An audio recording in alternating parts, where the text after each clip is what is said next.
येदसे चरित्र केले नारायणी, येदसे चरित्र केले नारायणी, रंगता गोधनी राखीता हे माझी वाणी तुझे वर्णी गुणनाम, ऐसे दे प्रेम काही कळा। हे सोंग सारिले या रूपे अनंते, हे सोंग सारिले या रूपे अनंते, पुढेही बहुते करणी आहे माझी वाणी तुझे वर्णी गुणनाम, ऐसे दे प्रेम काही कळा। आहे तुका म्हणे धर्म संस्थापने, आहे तुका म्हणे धर्म संस्थापने, केला नारायणी अवतार माझी वाणी तुझे वर्णी गुणनाम, ऐसे दे प्रेम काही कळा। विठ्ठल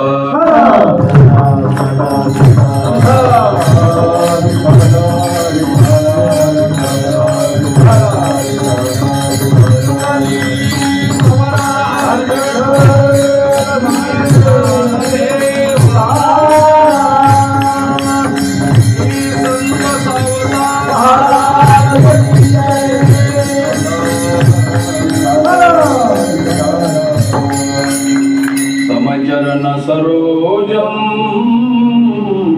सांद्र नीलांबुदाभम, जगननीत पानिम मंडनम मंडनानाम, तरुण तुलसी माला कंदरम कंजनेत्रम, सदे धवलहासम विठ्ठलं चिंतयामि। पांडुरंगा करू प्रथम नमन, दुसरे चरण संताजिया, नमो ज्ञानेश्वरा नमो ज्ञानेश्वरा, निवृत्ती उदार सोपान देवा, मुक्ताबाई नमो त्रिभुवनी पावनी, आद्यत्रय जननी देवाचिया। ये दसे चरित्र केले नारायणी, रंगता गोधनी राखीता हे माझी वाणी तुझे वर्णी गुणनाम, ऐसे दे प्रेम काही कळा। प्रस्तुत प्राप्त प्रसंगी संत शिरोमणी सावता महाराज यांच्या पुण्यस्मरणाच्या निमित्तानं आयोजित केला गेलेला हा 7 दिवसीय कीर्तन सोहळा आणि त्या कीर्तन सोहळ्याच्या सांगता समारंभाच्या प्रीत्यर्थ श्री संत शिरोमणी सावता महाराजांच्या पदकमलावरती ही वाङ्मयीन सेवा समर्पित करण्यासाठी कीर्तनरूपी सेवेकरता निवडलेला अभंग महाराष्ट्राचे लाडके संत भगवान परमात्म्याचे अत्यंत आवडते भक्त जगद्गुरु संत श्रेष्ठ श्री तुकाराम महाराज यांचा हा अभंग असून या अभंगामध्ये संतांच्या माध्यमातून भगवान परमात्म्याकडे प्रसाद मागितलेला आहे, काला मागितलेला आहे। त्याचं आपल्याला यथामती यथा अवकाश चिंतन मांडायचं आहे। विठ्ठल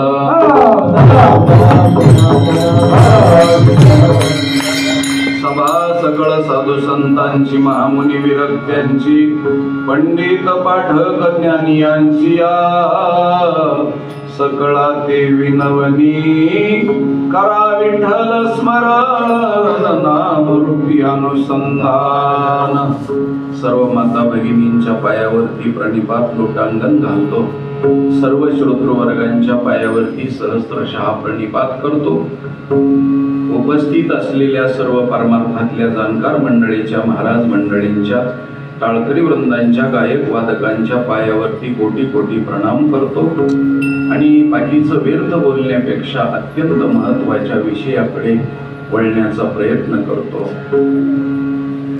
सावता महाराजांच्या जीवनाबद्दल बोलायचं ठरलं तर 8 दिवस जरी सारखे कीर्तन केले तरी सावता महाराजांच्या जीवनाची आपल्याला परिसीमा गाठता येणार नाही। सावता महाराजांच्या बद्दल बोलायचं ठरलं तर सर्व संतांच्या हृदयाचा ठेवा म्हणजे सावता महाराज, सर्व संतांच्या हृदयाचा धडकन म्हणजे सावता महाराज, सर्व संतांच्या हो, कंठाचा प्राण म्हणजे सावता महाराज. सर्व संतांच्या आदर्शाचं एक ध्येय म्हणजे सावता महाराज. सर्व संतांच्या आचाराचा पूर्णपणे साठा म्हणजे सावता महाराज. सर्व संतांच्या विचाराची ज्या ठिकाणून सुरुवात होते त्यांचं जीवन म्हणजे सावता महाराज. सर्व संतांचा आदर्श म्हणजे सावता महाराज. सर्व संतांच्या जीवनातली कसोटी म्हणजे सावता महाराज. सावता महाराजाचं वर्णन करावं तेवढं थोडं आहे. आणि जाता जाता वारकरी संप्रदायाला अत्यंत महत्वाचा विषय सांगतो. महाराष्ट्रातले पहिले कीर्तनकार म्हणजे सावता महाराज. सावता महाराजांच्या अगोदर कोणीच कीर्तन केलं नाही. केलं ते नारदाने कीर्तन केलं. आणि मी हे संशोधनात्मक आणि अभ्यासपूर्ण स्थितीमध्ये सांगतो. कारण वारकरी संप्रदायातले सगळ्यातले ज्येष्ठ आणि वडीलधारे संत कोण असतील तर सावता महाराज आहेत. म्हणून मराठीमध्ये पहिला अभंग लिहिणारे सावता महाराज. म्हणून सावता महाराजाच्या अगोदर कुणीच अभंग लिहिला नाही. पहिला अभंग सावता महाराजांनी लिहिला, दुसरा गोरोबा काकाने लिहिला, तिसरा नामदेव नाईने लिहिला आणि चौथा ज्ञानेश्वर महाराजांनी लिहिला. त्यानंतर नाथ महाराज, त्यानंतर जगद्गुरु तुकोबाराय, त्यानंतर बहिणाबाई, निळोबाराय आदी करून चोखोबाराय या साधू संतांनी अभंग लिहिले. पण मराठीतली पहिली अभंगाची देणगी जर कोणी दिली असेल तर सावता महाराजांना दिली महाराज. म्हणून अभंग लिहिणारे सावता महाराज पहिले संत. सर्व संतांमध्ये ज्येष्ठ संत, त्यागी जीवन जगणारे संत आणि त्यानंतर पहिलं कीर्तन करणारे संत. कारण कीर्तन पहिलं केलं असं त्यांच्याच लिखाणामधून ते सांगतात. कारण पुंडलिक रायानं भगवान परमात्मा वैकुंठातून आणला पण विटेवर उभा केला. आणि उभा केल्यामुळं भगवान परमात्मा चालले नाहीत, भगवान परमात्मा बोलले नाहीत. भगवान परमात्म्याने कुणाकडं दृष्टिक्षेप टाकला नाही, कुणाकडं डोळा उचलून बघितलं नाही. कारण समदृष्टी समपाय, हातानं कुणाला प्रसाद दिला नाही ना हातानं कुणाला ठोकलं नाही. कारण कमरेवर हात ठेवले. आणि ही सगळी पुंडलिक रायाची पुण्याई आहे. पुंडलिक रायानं कमरेवर हात ठेवून डोळे झाकून मिटून उभं राहायचं सांगितलं. असा बंदीत टाकला महाराज देव, बंदी खाण्यात टाकला. मी बोलत नाही. धन्य पुंडलिका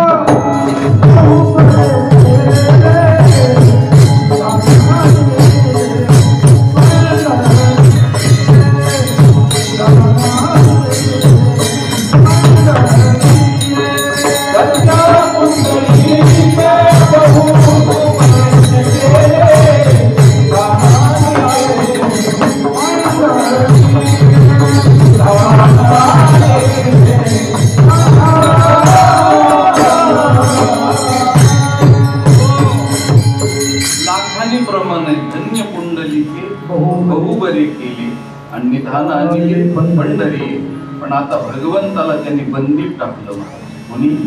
पुंडलिक रायानं. असं ज्ञानेश्वर महाराज कन्नडी अभंगात म्हणतात. पुंडलिकाने भक्ती गे बंदा बाप रघुमा देवीवरू विठ्ठलोनी चलुवाने चलुवाने पंढरी राया चलुवाने येल्ले दोर कन्नी येल्ले बारांनी चलुवाने चलुवाने पंढरी राया चलुवाने. येल्ले दोर कन्नी म्हणजे भगवान परमात्मा कुठे जात नाही. आणि येल्ले बारांना म्हणजे त्याला कुणी नेत नाही. तो कुठे जात नाही, कुठे कुणी नेत नाही. एका जाग्यावर जशी कुंती ठोकावी तसा भगवान परमात्मा उभा केला. बंदी खाण्यात टाकला. कुणाला बोलला नाही. कारण ज्ञानोबा राहिले बोले ना बोलू देईना. कुणाला बोलला नाही, कुणाला बोलून पण दिलं. मग असा अबोल स्थितीतला, कुणाकडं न बघणारा असा परमात्मा आमच्या काय उपयोगाचा? पुंडलिक रायानं आणला हे खरं आहे, पण आमच्या काय उपयोगाचा? हो, आमच्या जी वस्तू उपयोगाची असते मग तिची किंमत असते का नाही? आमच्या उपयोगाचीच वस्तू नाही त्याचं काय करायचं नाही. मग पुंडलिक रायानं वैकुंठातून देव आणला. वैकुंठीचा देव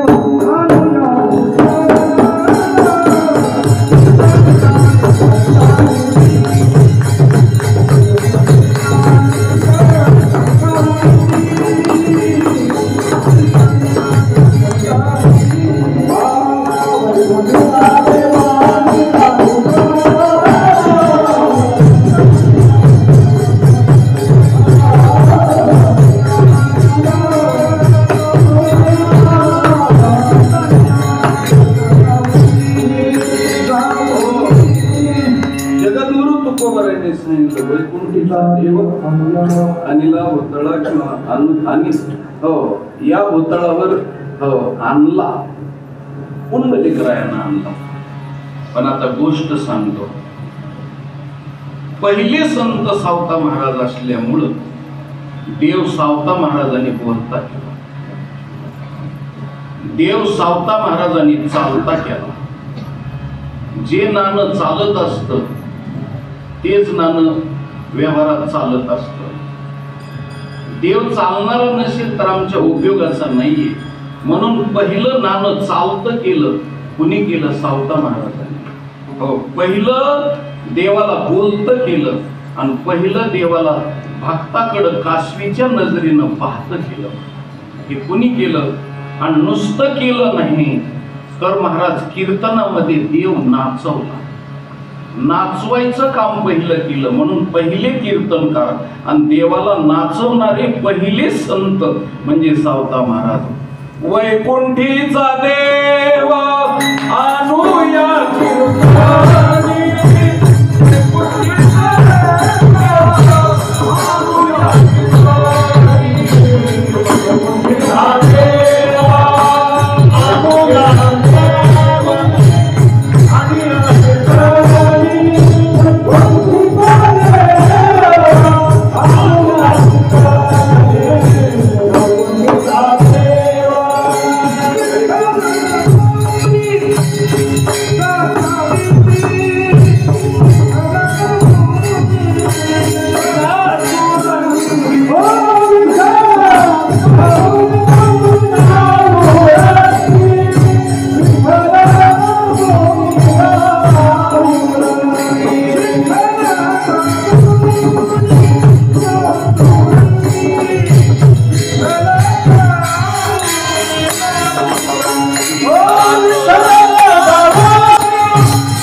वैकुंठीचा देव आणूया कीर्तनी.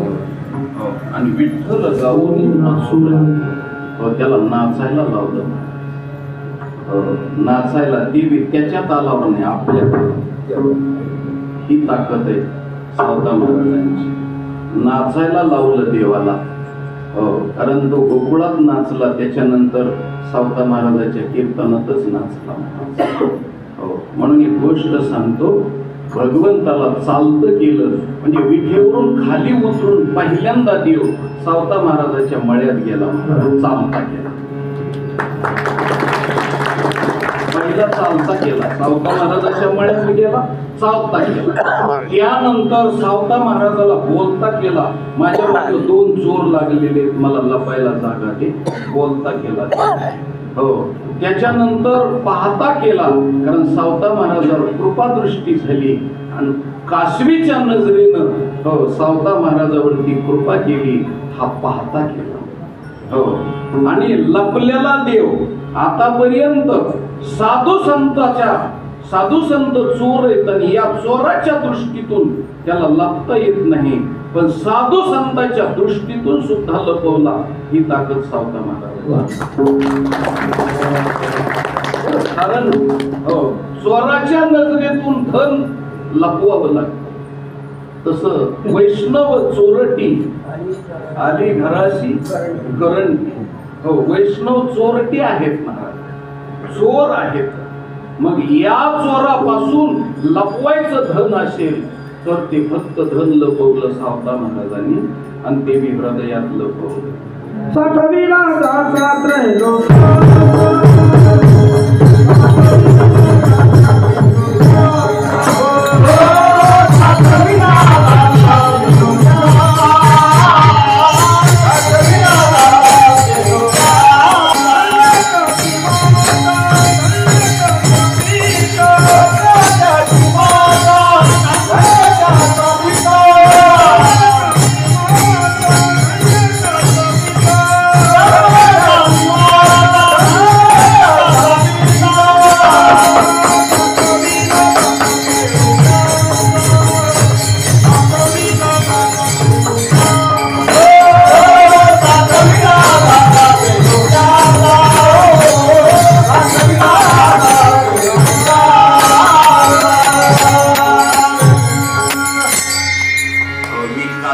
चिंतन सोडून देऊन सावता महाराजाबद्दल बोलतोय, कारण महाराष्ट्राला सावता महाराज कमी कळले.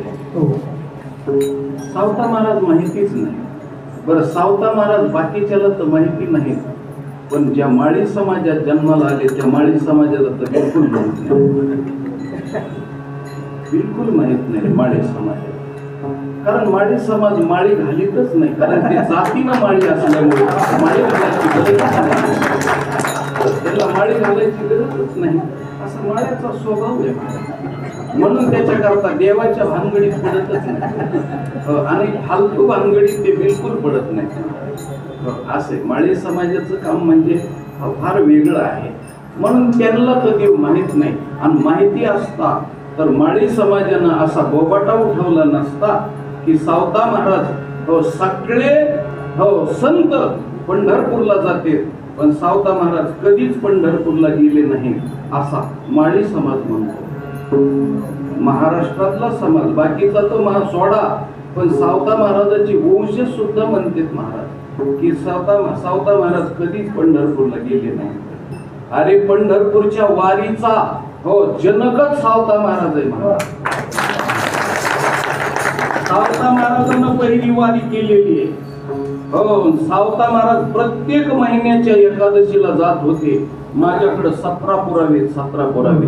मी बिना पुराव्याचं कधीच बोलत नसतो, कारण कुणाला ज्यांना संशय असेल त्यांनी मला विचारावं. कारण सावता महाराज पंढरपूरला तर जात होते यात नवल नाही, पण ज्ञानेश्वर महाराजाच्या समाधी सोहळ्याला हो 17 महिन्यानंतर अगोदर वैकुंठ गमन सावता महाराजाचं झालं महाराज, आणि 17 महिन्यानंतर ज्ञानेश्वर महाराजाची समाधी सोहळा झाला.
जाऊ दे, माझा विषय असा चाललेला होता, फक्त तुम्ही बोलू कारण तुम्ही बोलला तर माझं बोलणं ऐकायला येईल आणि तुम्ही बोलत राहिला तर माझं बोलणं ऐकायला येणार.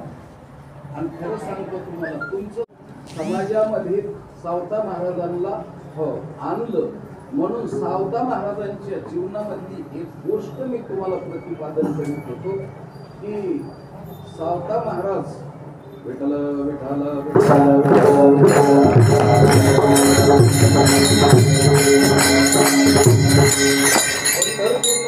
गेलेच नाही असं म्हणतात.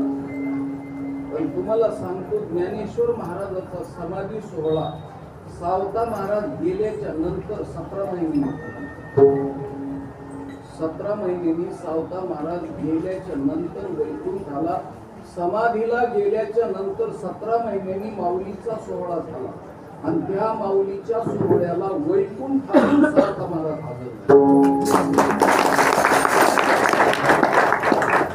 हजर झाल्यानंतर पांडुरंग परमात्म्यानी असा तोंडावून हात फिरवला.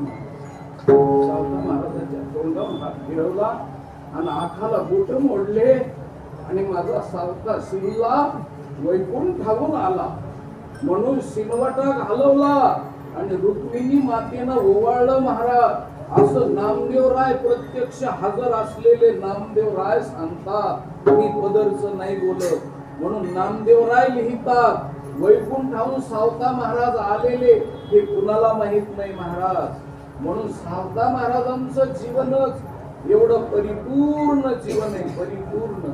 काय सांगावं, मी रात्रभर दिवसभर जरी बोलत गेलो तरी सावता महाराजांच्या जीवनाची तुम्हाला सांगतो अलौकिकता समाप्त होणार नाही महाराज. सावता महाराजांचं जीवन तुम्हाला शास्त्रामध्ये सांगतो, साधन 3 आहेत. एक भक्ती आहे, एक वैराग्य आहे आणि एक ज्ञान आहे. पण तुम्हाला सांगतो, ज्ञानाला गरज प्रेमाची आहे महाराज. ज्ञान हे स्वतंत्र नाही, प्रेमाची गरज आहे ज्ञानाला. जर ज्ञान प्रेमानं युक्त असलं तर ज्ञान मोठेपणाला प्राप्त होतं आणि मोक्षापर्यंत नेऊन सोडतं. म्हणून प्रेमाची गरज ज्ञानाला आहे. भक्ती स्वतंत्र नाही, भक्तीला प्रेमाची गरज आहे. पण जाता जाता सांगतो, प्रेम हे स्वतंत्र आहे, प्रेमाला ज्ञानाची गरज नाही आणि प्रेमाला भक्तीची गरज नाही. आणि सावता महाराज म्हणजे प्रेमाचे सागर.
सागर कधी संपत नाही, सागर कधी नष्ट होत नाही, सागराचं पाणी कमी कधी होत नाही.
ज्ञान हे स्वतंत्र नाही ते विको कमी करायचं. ज्ञानाला प्रेमाची गरज आहे. आमच्या साधू संतांनी कोट सांगितलं महाराज, भक्ती प्रेमाविन ज्ञान नको देवा. हो, भक्ती प्रेमाविन ज्ञान नको देवा. प्रेम मध्ये घातलेले, भक्ती पहिल्यांदा घातली, पण भक्ती प्रेमाविना नको आणि ज्ञान पुढे घातलेले प्रेमाविना ज्ञान. असं प्रेम दोन्हीकडे घालायचं. पण प्रेम हे स्वतंत्र साधन आहे. म्हणून तर ज्ञानाचा सागर ज्ञानोबा, भक्तीचा सागर नामदेव राय आणि करुणेचा सागर भगवान परमात्मा. पण या तिन्ही सागराला प्रेमाच्या सागराकडे यावं लागतं. म्हणून सावता महाराजांच्या मळ्यामध्ये भगवान परमात्मा करुणेचा सागर आला.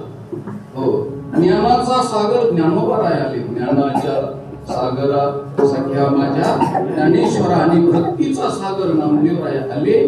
कारण त्यांची परिपूर्णता सावता महाराजाशिवाय नाही. मग सावता महाराजाच्या मळ्यामध्ये आले म्हणजे ओरडा पार्टी खायला नव्हते आले. आणि कुणाला पाडायचं कुणाला उचलायचं त्याच्यासाठी बी आले ना. मग ते कशासाठी आले? संत एकांती वैसले आणि सार निवडून आणि तिथे एकांतात बसले. भगवंताच्या साक्षीनं सावता महाराजांना वारकरी संप्रदाय कसा असावा याचं ज्ञान ज्ञानोबा रायला आणि नामदेव रायला दिलं. आणि मग ज्ञानोबा रायनं भक्तिरूपी मंदिराचा पाया रचला. म्हणून ज्ञानदेवे रचिला पाया. ज्ञानोबा रायनं पाया रचला हे 100% खरंय. पण पायाचा दगड सावता महाराज. पायाचा दगड कधी उघडा दिसत नसतो. पायाच्या दगडानं स्वतःला गाडून घेतलं तरच इमारत उभी राहते. कळसाला कोणी नमस्कार घालतं, मूर्तीला नमस्कार कोणी बी घालतं, पण पायाच्या दगडाला कोणी नमस्कार घालत नाही. पण मूर्तीच्या दर्शनाच्या अगोदर मंदिरात येत असताना शहाणा माणूस पायरीच्या पुढे वाकत असतो. आणि हे पायाच्या दगडाचं दर्शन असतं. कारण पायाचा दगड आहे म्हणून मंदिर आहे. म्हणून मी आज ठामपणाने सांगतो, आव्हानपूर्वक सांगतो, सावता महाराज आहेत म्हणून वारकरी संप्रदाय आहे.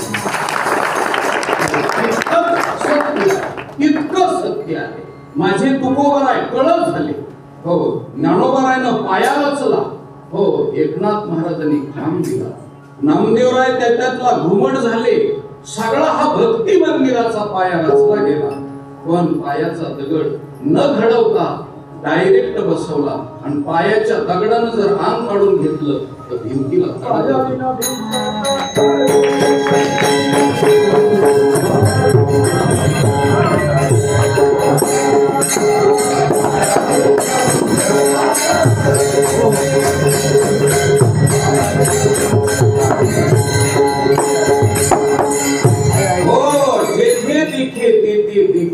पर्वत आणि पायावीन भिंत तातडीची डायरेक्ट भिंत उभी केली तर उभी करताच पडत असते. म्हणून वारकरी संप्रदाय पडत नाही. आणि वारकरी संप्रदायाला किती सुरून लागले तरी हिमालयासारखा वारकरी संप्रदाय उडून जात नाही. त्याचं कारण हे सावता महाराजांच्या पायाच्या दगडाचा परिणाम आहे. म्हणून सावता महाराज म्हणजे सामान्य गोष्ट नाहीये. सावता महाराज म्हणजे नुसते शेती करणारे नाहीत आणि शेतीत राहणारे नाहीत, पण जाता जाता एक त्यांची दुसरी ताकद सांगतो. कारण जगाच्या पाठीवर आपल्याला देवाला सुद्धा देव बनवता येईल.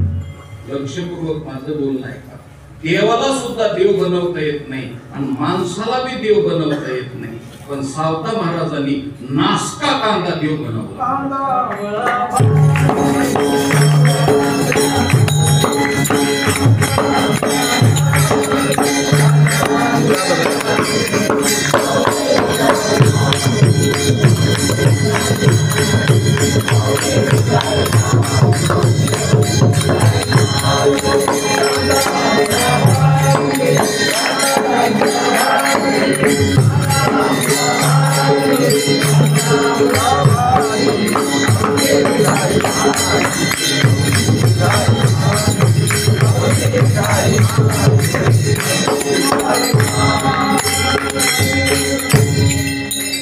कांदा मुळा भाजी अवघी विठाबाई माझी. कांद्याला दुरुस्त केलं. खरं सांगू का, कांदा म्हणजे इतका टाकाऊ पदार्थ आहे, इतका टाकाऊ पदार्थ आहे की एक कांदा खाल्लेल्या माणसाचा उदबत्ती सारखा वाटतं पुन्हा पुन्हा वाद. इतका तोंडाचा सुगंध चालतो. कांदा 21 दिवस पोटात राहतो आणि पचन क्रिया बिघडवतो. एवढा कांदा कठीण आहे. पुन्हा कांद्याचा एक स्वभाव आहे, त्याला महाराष्ट्रामध्ये मराठीमध्ये नासका कांदा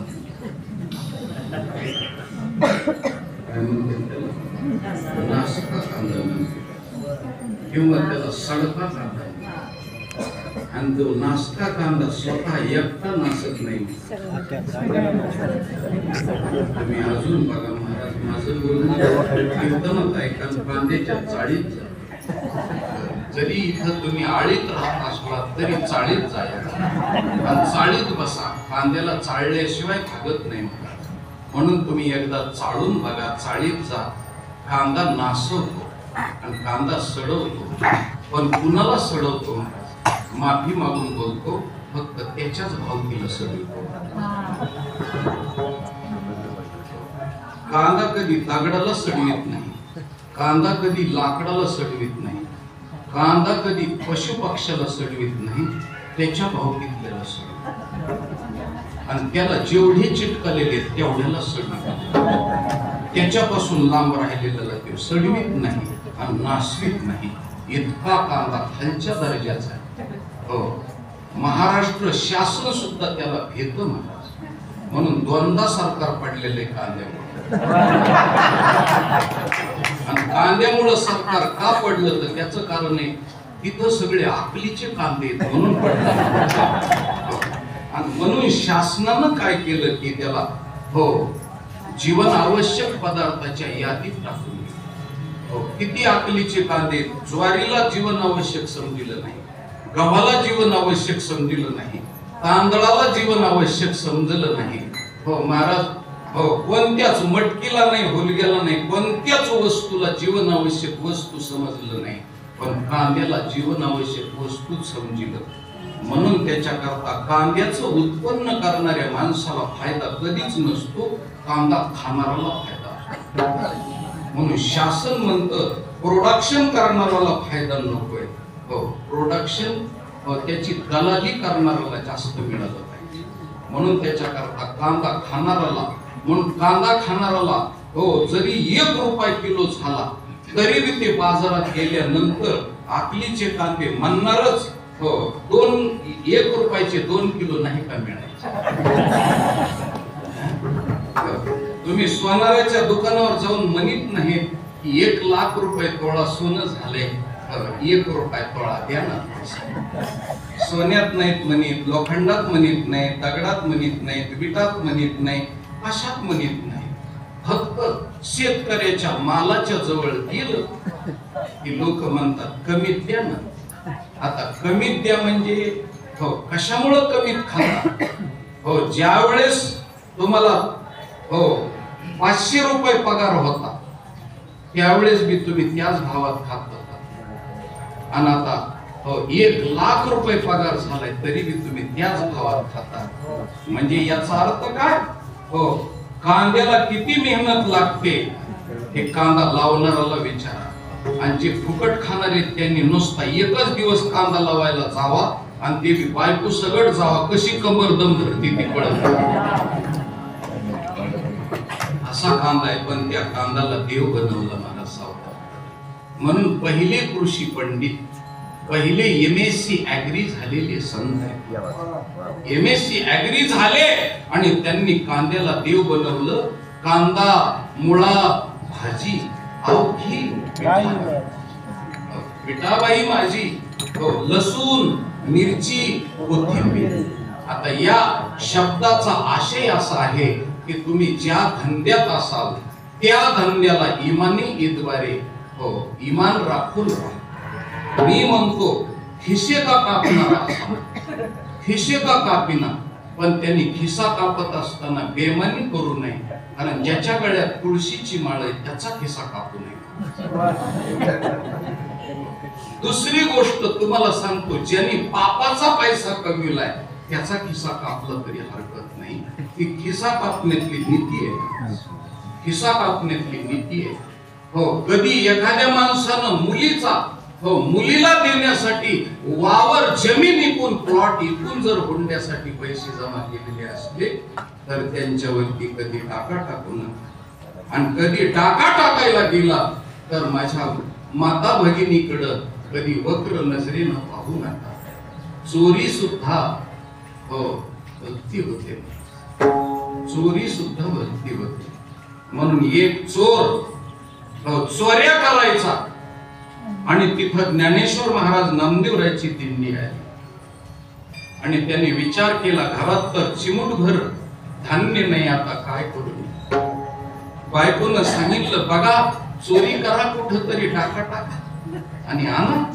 संत उपाशी राहिले नाही पाहिजे म्हणून त्यांनी तलवार, धनुष्यबाण सगळं साहित्य घेतलं आणि एका झाडावरती जाऊन बसला वाटमारी करण्या. 11 वाजले, 12 वाजले तरी बी महाराज कुणीच येईना. रडायला लागला तो. प्रभू परमात्म्याला त्यांनी प्रार्थना केली की देवा, जर मला आज चोरी करायला नाही मिळाली तर संत उपाशी करा. आणि मग ही काळजी भगवंताला पडली आणि रुक्मिणीला सांगितलं, रुक्मिणी आता तू लक्ष्मी असल्यासारखी लक्ष्मी सारखी नड. आणि महाराज गरुडाला तांग्याचा घोडा केलं आणि तांग्यावरती विराजमान झाले. हातात अंगठ्या, गळ्यात गोप, ब्रॉसलेट, सगळं सोनं नाणं घेतलं आणि तिथून निघाले. गाडीचे घुंगर वाजले तांग्याची की त्यांनी उडी टाकली. टाकल्याबरोबर तलवार अशी केल्याबरोबर यांनी थरथरा कापायचं नाटक केलं आणि सांगितलं की मारू नका, काय घ्यायचंय ते घ्या. आणि त्यांनी सगळं वरवाढून घेतलं महाराज आणि आनंदानं घरी आला. सीधा सामुग्री आणली आणि नामदेवराय, ज्ञानोबाराय सारख्या संताला भोजन घातलं. आणि नेमकं हे बैलगाडीमध्ये हे 2 पती पत्नी नामदेवराय तिथं ते जेवत होते तिथं आले आणि ह्याच्याकडे पाहिल्या बरोबर त्यांनी तलवारीनं सांगितलं, मुंडक धडा वेगळं करीन, इथं जर तुमची चोरी केली म्हणला तर. ते म्हणले बिलकुल बोलणार नाही. पण भगवंताकडं आणि रुक्मिणीकडं पाहिलं महाराज ज्ञानोबारायनं आणि नामदेवरायनं आणि ओळखलं की आमचा पंढरपूरचा पांडुरंग आहे. आणि नामदेवरायने, ज्ञानोबारायने लोटांगण घातल्या बरोबर चोराने विचारलं, काय भानगड आहे, तुम्ही संत तर ह्या माणसाची कशा करता दंडवत घालता. सांगितलं, अरे तुला माहित नाही, हा पंढरपूरचा पांडुरंग आहे आणि ही माझी माता रुक्मिणी आहे. दंडवत घातला आणि मग चोराला सांगितलं, पाय पड, पांडुरंग आहे. आणि मग पायावर डोकं ठेवलं, देवा माझ्यासाठी तुम्ही हे केलं. कारण भक्ताची इच्छा चोरी केली तरी भक्ती ठरते महाराज. म्हणून चोरट्याचा बहुमान वाढविला असं शास्त्र आहे. म्हणून चोरी केली तरी हरकत नाही, पण देवासाठी करावी, संतासाठी करावी. पण जाता जाता सांगतो, कीर्तन जरी केलं आणि कीर्तन जर बेमानीनं केलं आणि लोकांना फसून केलं तर कीर्तन सुद्धा नरकाला घालू शकतो. भजन ते ओंगळवानी आणि नरका जाणे चुकेना, म्हणून भजन कीर्तन सुद्धा धोकादायक आहे. तुम्ही काय करता त्याच्यावरती सगळं अवलंबून आहे. म्हणून मी तुम्हाला चिंतनीय बाब सांगतो. माझ्या सावता महाराजांना शेती केली, पण त्या शेतीमध्ये पांडुरंग. तुम्ही कुणी बी असा, डॉक्टर असा, वकील असा, इंजिनियर असा, तुम्ही डॉक्टर जरी असलात तरी पेशंट आल्याच्या नंतर गुरु आलंय त्याला कापायचंय असं ठरवून डॉक्टरनी असं ठरवायचं की माझा देव आलेला आहे, म्हणून पेशंटला देव पूजा म्हणून त्याने ट्रीटमेंट दिली, तर डॉक्टर की सुद्धा भक्ती ठरेल, वकील की सुद्धा भक्ती ठरेल. हा संदेश महाराष्ट्राला दिलाय. हो, यत् करोसि यदस्नासि यज्जुहोसि ददासि यत् तपस्येसि कौन्तेय तत्पुरुषो मदर्पणम. हो, जे जे काही करीतो देवा ते सेवा समर्पे, भेद नाही सर्वात्मना नारायणा तुझमस. पण भक्तीचं वर्म वारकरी संप्रदायाला शिकवलं आणि नामस्मरणाचा पाया बळकट करण्याचं काम आमच्या सावता महाराजांनी केलं. म्हणून महाराष्ट्र ही आणि वारकरी हा नाम भक्ती करणारा संप्रदाय आहे, नाम निधान करणारा संप्रदाय आहे. आणि ते नाम सावता महाराजांना दिलं. नामाची या बळे न भिवू सर्वथा आणि कळी काळाच्या माता सोटे. म्हणून सावता महाराजांचं जीवन अपूर्व आहे. महाराज त्यांचं बोलावं तितकं थोडं आहे. मी 5-10 मिनिटात, कारण काल्याचं कीर्तन आहे, तरी सुद्धा काल्याच्या कीर्तनाची मर्यादा सोडून देऊन मी सावता महाराजाबद्दल बोललो. कारण 7 दिवस कुणी मला वाटत नाही सावता महाराजाबद्दल बोललाच, आणि बोललं असलं तरी एवढ्या आध्यात्मिक खोलीतून कुणी बोललं. कारण एवढ्या खोलीतून चरित्र सांगितलं असं, पण चरित्रापेक्षाही चरित्र ज्याच्यावरती अवलंबून आहे ते अध्यात्म आहे. ते अध्यात्म कुणी सांगितलं नाही. आणि अजून खूप मोठा अध्यात्म आहे. सावता महाराजांनी ज्ञानाला ज्ञान दिलं, सावता महाराजांनी भक्तीला भक्ती दिली, आणि महाराज भगवंताला प्रेम दिलं, या सगळ्यांना प्रेम दिलं. कारण देव सुद्धा प्रेमाचा भिकारी आहे महाराज. आणि ते प्रेम फक्त सावता महाराजाकडं, ते प्रेम शबरीकडं, ते प्रेम फक्त गोपीकडं मिळतं. म्हणून यथा व्रज गोपिका नाम परम प्रेम स्वरूपाच यथा व्रज गोपिका नाम. भक्ती श्रेष्ठ कोणती असेल तर प्रेमानं केलेली भक्ती आहे. म्हणून प्रेमाविन भजन, नाकाविना मोती आणि अर्थाविना पोती वाचू नये. म्हणून सगळ्यात जास्त मुख्य साधन कोणतं आहे? प्रेम साधन आहे महाराज. म्हणून ज्यांच्या जीवनामध्ये प्रेम आहे, कंठी प्रेमा दाटे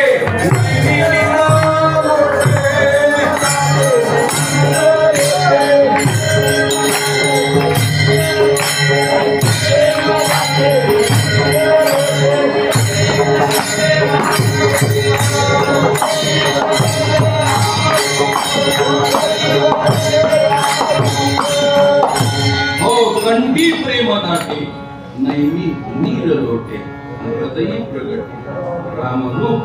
अशी अवस्था जीवनामध्ये होणं म्हणजे ही सावता महाराजांची भक्ती आहे. भक्तीचं वर्म सांगितलंय. आणि सावता महाराज म्हणजे राजा जनकाचा अवतार आहे. राजा जनकाचा अवतार. आणि जाता जाता सांगतो, राजा जनकाला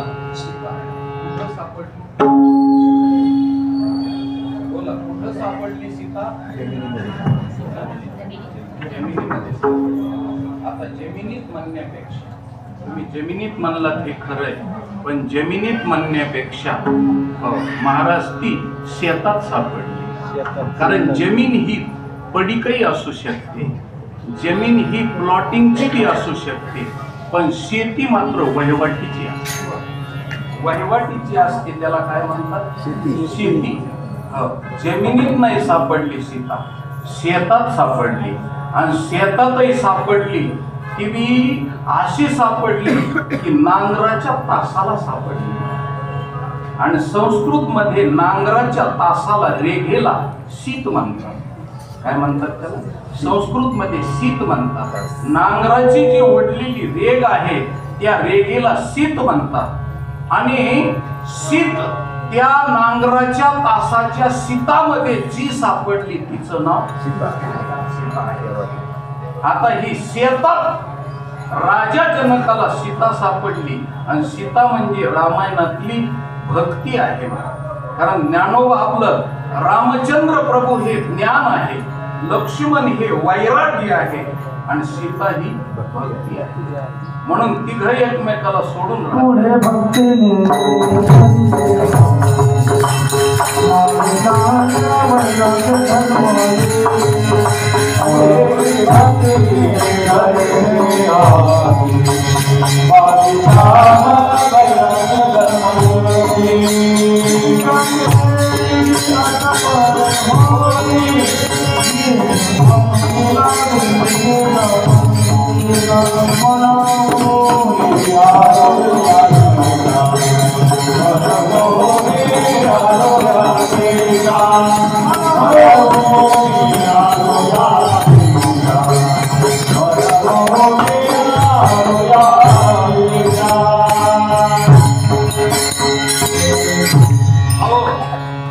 पुढे भक्तीने धरले हाती, मागे ज्ञान वैराग्य धर्म येते. सीता अशोकवनात गेली म्हणून मागून वैराग्य ज्ञान आलं महाराज. पण रावण हुशार होता, रावणानं अगोदर भक्ती केली आणि माग ज्ञान वैराग्य आणलं. असं शास्त्र आहे त्याचं. नुसते रामायण ताकापुरते रामायण वाचत जातं. पुढं भक्तीला त्यांनी भक्तीला हाताला धरलं आणि भक्तीने रावणाच्या हाताला धरलं आणि माग आपोआप ज्ञान आणि वैराग्य लक्ष्मणाने राम आले. असं सीता ही भक्ती आहे. म्हणून राजा जनकाला शेतात सीता सापडली आणि त्या राजा जनकाचा अवतार असलेले सावता महाराज त्यांनाही शेतातच सीता सापडली महाराज. म्हणून शेतातली सीता कोणती आहे तर कांदा गोळा पाहिजे. शेतात सीता सापडली महाराज. त्यांना शेत नांगरीताना सापडली आणि यांना शेत उगवत असताना सापडली. एवढाच फरक आहे. त्यांनी मोठ नाड्यात देव पाहिला आणि त्यांनी शेतात पाहिला. म्हणून दोघा जणाला सीता शेतात सापडली. म्हणून कष्ट करीत असताना इमाने इतबारे कष्ट करून महाराज भगवंताचं नामस्मरण केलं तर शेतकरीच फक्त एवढा मोठा प्रभावशाली आहे की जगाला घासभर गोळा घालणार. आणि जाता जाता सांगतो, कुणाकडे गेला तरी तुम्हाला फुकट काही मिळत नाही. मेडिकल स्टोअर्स वर गेल्यावर एखादा मेडिकलवाला म्हणत नाही एखादी पॅरासिटामॉलची गोळी राहू द्या फुकट नाही देत. कोणचा नातेवाईक असला तरी बी देत. साड्याच्या दुकानात गेला तर तो साड्याच्या दुकानावाला म्हणत नाही की 4-2 साड्या राहू द्या तुम्हाला फुकट म्हणून. कधीच तुम्हाला फुकट काही मिळणार नाही. हार्डवेअरच्या दुकानात गेला तर तुम्हाला एक बोल्ट सुद्धा फुकट मिळणार नाही. कुणीच फुकट देणार नाही. पण अजून मी शेतकऱ्याच्या शेतात गेला की तुम्ही जर समजा द्राक्षाच्या बागात गेला तर तुम्हाला 5-10 किलो द्राक्षे फुकट मिळणार.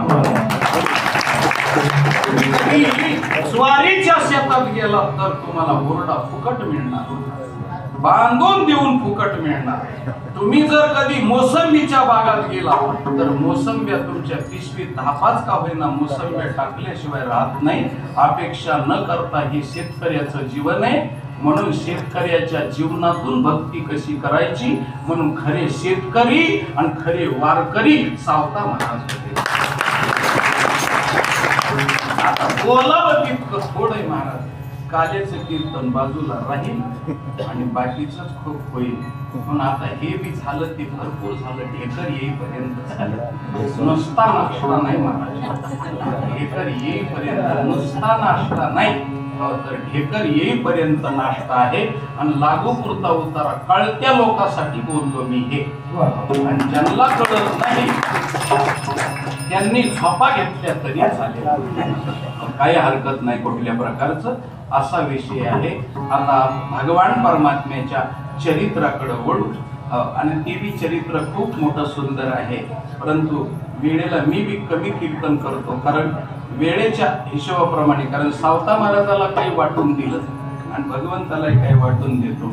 पण तुम्हाला सांगतो कृष्ण परमात्मा इतके संतुष्ट आहेत कारण कृष्णाचे आवडते भक्त म्हणजे सावता महाराज आहे. त्याच्यामुळे सावता महाराजाचं चरित्र सांगितल्यामुळं देव सुद्धा आनंदित आहे. आता मी एकच गोष्ट बोलतो, माझ्या समोर माता भगिनी आहेत महाराज. हो, तुम्हाला एक गोष्ट सांगतो, त्या घरातल्या मालकिनीच्या हो हृदयावरती तुम्हाला जर प्रेमाची छटा उमटायची असेल हो तर तिला गोड बोलू नका, पण तिच्या लेकराच्या हातात 5 रुपये द्या. ती महाराज तुम्हाला चहा पाजल्याशिवाय जाऊच देणार. एवढं म्हणून की बाई कुणीच नाही बाई, पण ह्यांनी कधी माझ्या लेकराच्या हातात 5 रुपये दिले. 5 रुपये मोलाचे नाहीत, पण तिच्या लेकराचं कौतुक केल्यामुळं तिचं हृदय भरून येतं आणि तिला वाटतं की माझ्या लेकराचं कोड कौतुक केलं म्हणून आईला आनंद होतो आणि तिच्या डोळ्यातून पाणी पाझरतं महाराज. म्हणून त्या घर मालकिनीच्या हृदयावरती प्रेमाची छटा उमटायची असेल आणि तुमचा स्नेह वृद्धिंगत करायचा असेल तर त्यांच्या लेकरावरती प्रेम करा. ते घर तुमच्यावरती प्रेम केल्याशिवाय राहणार नाही.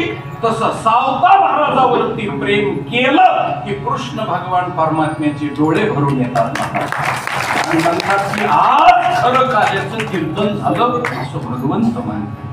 कारण देवाची आवडते संत असतात ते प्राणाही परोते मज आवडती निरुते आणि जे भक्त चरित्रातील प्रशंसिती. म्हणून भक्ताचं चरित्र वर्णन केल्यावर देवालाही आवडतं. म्हणून आता त्या कृष्ण परमात्म्याची महाराष्ट्रात टीका व्हायला लागली. कृष्ण परमात्म्याची टीका व्हायला लागली. कशाची टीका व्हायला लागली? मी माझ्या माता भगिनींची क्षमा मागून बोलतो. माझ्यापेक्षा वडील त्या माझ्या आईला, माझ्या बरोबरीच्या माझ्या बहिणीला आणि माझ्यापेक्षा लहान आहेत ते माझ्या लेकी आणि नाती येतात. पण कृष्णाची टीका का व्हायला लागली? त्याचं कारण आहे की कृष्ण आणि गवळण या दोन्हीचं एकत्रीकरण झालं आणि समाजामध्ये असा भास निर्माण झाला की कृष्ण म्हणजे व्यभिचारी देव हो आणि गवळणी म्हणजे फालतू वागणारे आहे. आणि फालतू वागणाऱ्या जर गवळणी असतील तर त्या भक्त कशा? आणि शुकाचार्यासारख्या ब्रह्मचारी व्यक्तीनं त्यांचं वर्णन केलं कसं? हो आणि कृष्ण जर व्यभिचारी असेल तर आमचा देव कसा? मग हिंदू धर्मच फालतोय म्हणायला हरकत नाही, येडगळय म्हणायला हरकत नाही, आज्ञानी म्हणायला हरकत नाही. कारण कृष्ण हो आणि गवळण काहीतरी लफड आहे, लफड हो. कृष्ण आणि गवळण काहीतरी दोघा जणांचा व्यभिचार आहे. आणि कृष्ण गवळणीचं जगामध्ये धिंड उडवण्या इतकं वर्तन पाहिलं आणि वर्तन आहे आणि जगात निंदा होऊ लागली हो. हरी रता चपला नारी आणि लाग वरी नरिगती अवघ्या अंगे सर्वोत्तम भोगी काम भोगिता. गवळणीच्या बरोबर भोग भोगला असं लोक म्हणायला लागले आणि भोग भोगणारा मग काय हिंदू धर्मातला देव म्हणजे तमासगिरी का? हो बाकीच्या देवाचे त्याग किती आहेत वेगळ्या वेगळ्या धर्मातल्या आणि आमच्या देवाचं आणि गवळणीचं लफड हो. आणि आतापर्यंत कीर्तनकारांनी बी ह्या विषयाला कधी हात घातला नाही आणि कीर्तनकारांना बी ही फाईल कधी उचलली नाही हो. माहितीच नाही महाराज हो. कृष्णाच्या गवळणीच्या दाढी येणीच्या गाठीच्या पुढे कृष्णच निघू दिला नाही महाराज. दाढी येणीची गाठ मारली की कृष्ण कालेचं कीर्तन परिपूर्ण. म्हणून कृष्णाचं आणि गवळणीचं काय प्रेम संबंध कसे होते हो. आता ज्याला प्रेम म्हणतात, मी ज्या सावता महाराजाच्या प्रेमावरती बोललो महाराज. सावता महाराजाचं प्रेम आणि गवळणीचं प्रेम वेगळं आहे आणि आपण समाजामध्ये म्हणतो ते प्रेम हो. ते प्रेम नाही महाराज हो. ते प्रेम नाही. म्हणून प्रियकराचं प्रियसीवरती प्रियसीचं प्रियकरावरती प्रेम आहे असं लोक गाधाडी म्हणते. राजा होते प्रेम नाही लफड लफड आणि लफड्याला तुम्ही प्रेम म्हणायला लागले. आईचं लेकरावर प्रेम नाही ममता आहे. बापाचं मुलावरती प्रेम नाही मोह आहे. म्हणून तरी पुत्र स्नेहे मोहित. म्हणून बापाचं मुलावर प्रेम नाही मोह आहे. आईची ममता आहे. नवऱ्याचं बायकोवरती प्रेम नाही, आकर्षण आहे, आणि बायकोवरती नवऱ्याचं प्रेम नाही, गोऱ्या कातड्याची वासना आहे. आणि ह्याला प्रेम म्हणता तुम्ही? हे प्रेम नाही, प्रेमाचा आभास आहे. प्रेम नाही, प्रेमाची व्याख्या सांगितलेली आहे. गुणरहितम कामना रहितम प्रतिक्षणम वर्धमानम अवच्छिन्नम सूक्ष्मतरम अनुभव रूपम. प्रेम नाही सांगता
महादेवाचं कीर्तन आहे आणि प्रमाण द्यायला महादेव आहे.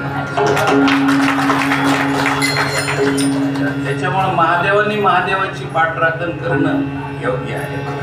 म्हणून सुंदर आमचे आव्हाड महाराज सुंदर प्रमाण देतात. सुंदर म्हणून प्रेम देता घेता येत नाही महाराज, आणि बोलता येत नाही. प्रेमाची भाषा फक्त डोळ्यानं कळते. तिकडून पाहिलं आणि इकडून पाहिलं आणि दोघा जणांच्या डोळ्यातून अश्रूच्या धारा आल्या की प्रेम आहे, मोह नाही. आणि बिना अपेक्षेचं कामना रहितम प्रतिक्षणम वर्धमानम. जाऊ द्या, त्या प्रेमाची व्याख्या मी जर सांगत गेलो तर तुमचं माझ्यावर प्रेम राहणार नाही, पुढच्या वर्षी बोलविणार. म्हणून त्याच्यात मी जास्त बोलत नाही. गवळणीचं प्रेम आहे हे काय भानगड?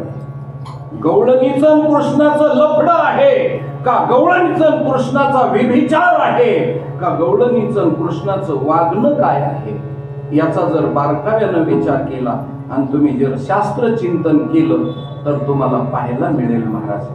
आणि महाराष्ट्राचं नुकसान, आव्हाड महाराज, मी या भूमीवर उभं राहून बोलतो ही पुण्यनगरी आहे आणि ज्ञानोबारायच्या आणि जगद्गुरु तुकोबारायच्या नगरीच्या मधली जागा आहे. पण मी बोलतो, अभ्यास न केलेल्या कीर्तनकारानं महाराष्ट्राला कृष्ण दिला की असा लफडेबाज दिला, म्हणून लोकांचा भास झाला की कृष्ण असाच आहे. कीर्तनकारानं आपली जिम्मेदारी सांभाळली नाही, पहिला मुद्दा. दुसरा मुद्दा, भागवतकारानं जिम्मेदारी सांभाळली. आणि आज भागवतकार तर एवढाले विद्वान आहेत की 7 दिवस वृंदावनला राहिले की भागवताचार्य होतात. आणि श्रीमद भागवत एवढ्या शब्दाची सुद्धा व्याख्या करता येत नाही आणि पहिला श्लोक सुद्धा वाचता येत नाही, ती भागवताचार्य. हलक्या गोष्टीला सध्या किमती येतात, हलक्या गोष्टीला. म्हणून भागवताचार्यानं कृष्ण कधी समाजाला नीट दिला नाही, कीर्तनकारानं समाजाला कृष्ण कधी नीट दिला नाही. आणि जाता जाता पुन्हा सांगतो महाराज, गायकानं कधी कृष्ण नीट दिला नाही. रुतलाबाई काटा कानाने काढला, आता ती कुठं फास चोपायला गेला. गायकानं काही बी गवळणी म्हणायच्या, अरे रे रे रे हे तू काय केले, आणि साऱ्या जगाला वेळ लागली. आणि मावशीच्या घरी बगलामध्ये दांडू घेऊन पाळण्यात कृष्ण खेळतोय. आता राधा कवापासून मावशी झाली? काही बी गवळणी म्हणायच्या नाही, ढोलकीवर म्हणायच्या नाही, मृदंगावरती आणि महाराज वारकरी संप्रदायाला ज्ञानोबराय तुकोबराय आणि नाथ महाराजांच्या गवळणी म्हणायच्या नामदेवरायच्या कुणी बी लिखित करायच्या आणि एका जनार्दनी लावून देऊन त्याच्या गवळणी म्हणायच्या नाही. गाढवानं शेत खाल्ल्यावर पुण्य होत नसतं, पाप होत असतं. म्हणून नियमावली आहे. म्हणून गायकानं नियम सांभाळायला पाहिजे, पण गायकानं नियम सांभाळला नाही, योग्य कृष्ण दिला. आणि त्याच्यानंतर तिसरी गोष्ट पुणे जिल्ह्याची बोलतो, नारायणगावकरांनी नीट कृष्ण दिला नाही. पहिल्यांदा गण झाली की गवळण सुरुवात होते आणि एक पांचट माणूस कृष्ण होतो आणि एक चरित्रहीन स्त्री राधा होती आणि गवळण होते. मधी त्याच्या मधला एक तृतीय पुरुष तयार होतो आणि तिला मावशी म्हणायचं आणि मग त्या चावटवणी बोलायचं आणि चावटवणी त्या गवळणीच्या बरोबर बोललं की समाजाने हसायचं आणि समाजाने असं समजायचं की तमाशात सांगितला तेवच कृष्ण. म्हणून भ्रम झाला, भ्रम डोक्यामध्ये. म्हणून कृष्णाचं लफड समजायला लागले महाराज. लफड विठाला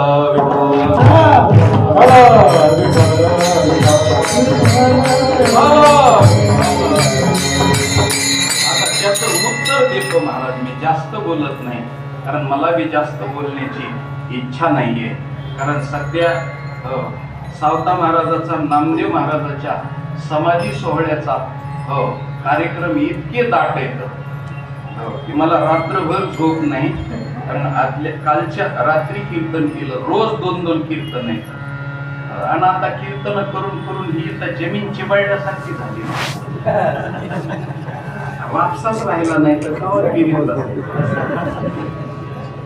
पण आमच्या महाराजाच्या प्रेमासाठी मारुती महाराजांनी, शिरजोळ महाराजांनी महाराज आग्रहानं सांगितलं की तुम्हाला यावं लागेल म्हणून. आणि मी एवढ्या परिस्थितीत की माझी रस्त्याला गाडी त्या टेंभुर्णीला बिघडली आणि गाडी पावसात सोडून दिली महाराज. आणि मारुती महाराज इथून तिथं आले आणि त्यांच्या गाडीमध्ये घेऊन मला इथं आले. त्यांचे बी परिश्रम एवढे येतं, त्यांचे एवढे परिश्रम येतं आणि ते म्हणले की नाही, गाडी तिथं सोडून दिली, आता मेकॅनिकल आहे ते दुरुस्त करतोय का दुसरंच वाढून ठेवतोय काय सांगता येतं. आता सगळं म्हणजे राम भरोसे काम आहे महाराज. आमचं काम म्हणजे राम भरोसे, जसं उगवल तसं उगवायचं. काय त्या मेकॅनिकललाच माहिती असं आहे त्याचं शास्त्र. म्हणून त्या पद्धतीनं मी बी तुम्हाला तकलीफ देत नाही, कारण तुम्हालाही पुन्हा अजून जेवण करायचं आहे. म्हणून मी तुमच्या जेवणाला तुम्हालाही तकलीफ देत नाही. एकच गोष्ट सांगतो महाराज, कृष्णाचं आणि गवळणीचं चरित्र सांगत असताना कृष्ण भगवान परमात्म्याचं गोकुळात येत असताना वय किती होत, वय किती होत, ही गोष्ट जगद्गुरु तुकोबाराय पर्यंत गेली. एका कानानं जगद्गुरु तुकोबाराय कृष्णाची निंदा ऐकत होते आणि एका कानानं कृष्णाची स्तुती ऐकत होते. आणि जगद्गुरु तुकोबाराय म्हणत होते, कृष्ण एवढा देव जगाच्या पाठीवर नाही, कारण कृष्ण वंदे जगद्गुरु. जगद्गुरु सारखा कृष्ण जगाच्या पाठीवर 16 कळेनं युक्त असलेला अवतार फक्त जगातला एकच आहे आणि तो म्हणजे कृष्ण आहे. पण काय सांगावा, एवढा मोठा हिरा आहे पण आमच्या सारख्याला कळाला नाही, म्हणून आम्ही महाराज मेथीच्या गळ्यात बांधतो. आम्हाला कृष्ण समजलाच नाही. धार्मिक माणसाला समजला नाही तर बाकीच्या माणसाला काय समजेल. म्हणून घटना अशी घडली महाराज की मग जगद्गुरु तुकोबारायच्याकडं इकडून बी वार्ता आली, इकडून बी वार्ता आली. आता लोकांच्या तोंडाला कसं म्हणावं की कृष्णाचं गवळणीचं व्यभिचार नाही, लफड नाही, हे कसं सांगावं. नाही म्हणावं तर इकडं अनुभूती देवाची एवढी मोठी आहे, काय करावं काय करावं. म्हणून जाग्यावर असे जाग्यावर कणत राहिले. तुम्हाला सांगू का घटना, एक उदाहरण सांगतो. एका पेताड माणसानं काळ्या प्लास्टिकच्या पिशवीमध्ये सामान आणलं. आता काळ्या पिशवीत काय आणलं हे तुम्हाला माहिती आहे. आणि आणलं बायको जवळ दिलं, सांगितलं हे शिजून ठेव, मी बाहेरून फिरून येतो. बाहेरून फिरून म्हणजे काल्याच्या कीर्तनाहून नाही, त्याचं बाहेर फिरणं म्हणजे कुठं गेला हे तुम्हाला सगळ्याला माहिती. आणि बाहेरून फिरून येतो तोपर्यंत ती हे शिजून ठेव म्हणल्या बरोबर ती म्हणली बरं. आणि भांडे घासीत होती आणि भांडे घासण्याच्या नादामध्ये महाराज कुत्र आलं आणि त्या कुत्र्यानं त्याच्यातलं ते मांस खाऊन टाकलं. आता मांस खाऊन टाकल्यावर ते कुत्र जिबाळ्या चाटायला लागल्यानंतर पाहिलं, तिच्या लक्षात आलं आणि कपाळावर हात आणून घेतला. म्हणली आता मुडद्याला काय माझं मांस खाऊ घालू का? आता तेव जर आला लहजीम खेळत तर काय करावं, म्हणून आता मी तरी काय करू म्हणून रडायला लागली. आणि रडायला लागल्याच्या नंतर राग आला. म्हणली ह्या कुत्र्यानी मुडद्यानी माझ्यावर ही वेळ आणली. तिने कुत्रच धरलं कापलं आणि कुत्र कापलं, त्या कुत्र्याचं मांस काढलं, बाकीचं कुत्र फेकून दिलं आणि शिजविलं ना महाराज कुत्र. हो आणि नवरा आला, हो मस्त पैकी, हो डुलत विठोबर हो असा डुलत आला. आल्यानंतर हो त्यांनी विचारलं झालं का नाही तयार? ती म्हणली झालं, बसा. आणि महाराज ताट वाढलं आणि वाढल्याबरोबर तिथं लेकरू बसलेलं होतं. ते लेकरू मोठ्याने आरडायला लागलं.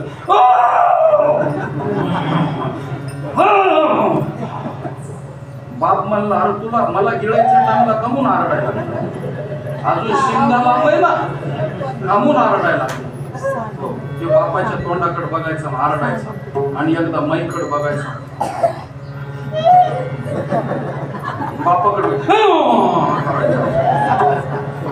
माय म्हणली अरे खाऊ देईन त्यांना, आणि बाप म्हणला खाऊ दे ना मला.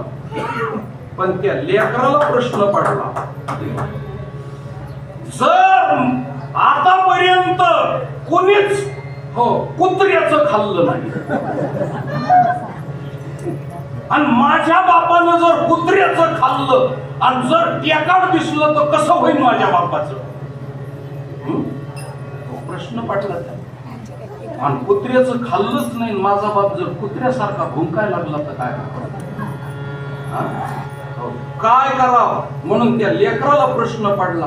म्हणून त्याला बापावर प्रेम होतं त्याचं, म्हणून त्याला कुत्र्याचं मांस खाऊ देऊ वाटाना, म्हणून ती मोठ्याने आरडायचं. पण बापाला जर सांगितलं की माझ्या माईनं तुम्हाला कुत्र कापून घातलंय तर माझ्या माईचे तुकडे होते, म्हणून माईवर बी प्रेम आहे म्हणून माईचे तुकडे होऊ नये म्हणून बघायचं, माईकडे बघायचं करायचं, बापाने घास करायचं. दोन्हीकडची अवस्था अशी झाली महाराज. म्हणून तुम्हाला एक गोष्ट सांगू, सच कहू तो मां मर जाती, खरं बोलू तर माय मरते. सच कहू तो मां मर जाती और ना कहू तो बाप कुत्ता खा जाता है. काय करू आता याच्यातलं म्हणून की लेकरू आरडायला लागलं. तसं तुकोबरायची अवस्था. समाज तर इकडं कृष्णाची टीका करू लागला आणि इकडं पाहिलं तर कृष्ण एवढा पवित्र देव नाही. मग काय करावं? तुकोबरायला प्रश्न पडल्याबरोबर तुकोबरायच्या डोक्यात आलं आणि सगळ्या समाजानं विचारलं खरं काय ते सांगा ना तुकोबराय. त्यावेळेस तुकोबरायनं डोळे झाकले आणि हात वरती करून सांगितलं, बाबा गोकुळामध्ये कृष्ण फक्त 10 वर्षापर्यंत राहिले, गवळणीमध्ये राहिले ती 5 वर्ष आणि गायी राखताना राहिले ती 5 वर्ष आणि 11वं वर्ष लागलं की कंसाला मारण्याकरता मथुरेला गेले. म्हणून माझ्या भगवंताचं वय 10 वर्षाचं आहे. ते अभंग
सुप्रीम कोर्टाचा निकाल, जगद्गुरु तुकोबरायचा निकाल म्हणजे सुप्रीम कोर्टाचा निकाल. जगद्गुरु तुकोबरायनं सांगितलं ये दशे, दशे म्हणजे 10. दशे शब्दाचा अर्थ काय होतो? 10. ये दशे. कारण पूर्वीच्या काळात शिकवायचे एकक, दशक, शतक, सहस्त्र, दशसहस्त्र, लक्ष, दशलक्ष, कोटी, दशकोटी, अब्ज, दशाब्ज, खर्व, निखर्व, काळू, महाकाळू, जल्दी, प्रार्ध आणि अंतिम. येडे मास्तर इतकं शिकवते. आताची सुशिक्षित मास्तर आणि सुशिक्षित विद्यार्थी फक्त 9 पर्यंत आकडे, कारण आकडा लावता आला की काम संपलं. 9 पर्यंत आकडे शिकले की ते खूप शिकला महाराज. नुसता शिकला नाही, खूप शिकेलेला आहे. खूप शिकेलेला म्हणायचं त्याला. 9 पर्यंत 1, 2, 3, 4 असं नाही. मग 1, 2, 3, 4 4 नाही. 4 म्हणल्यावर तर महाराष्ट्रात ईडी इंग्रजी आहे. मग 44 नाही. मग कोंबडीने विंच उचललं असं 44.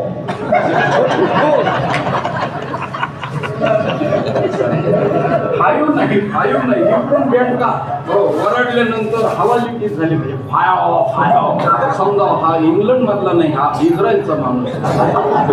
6, 7, 8, 9. बस 9 पर्यंत आकडे आले की सगळं झालं.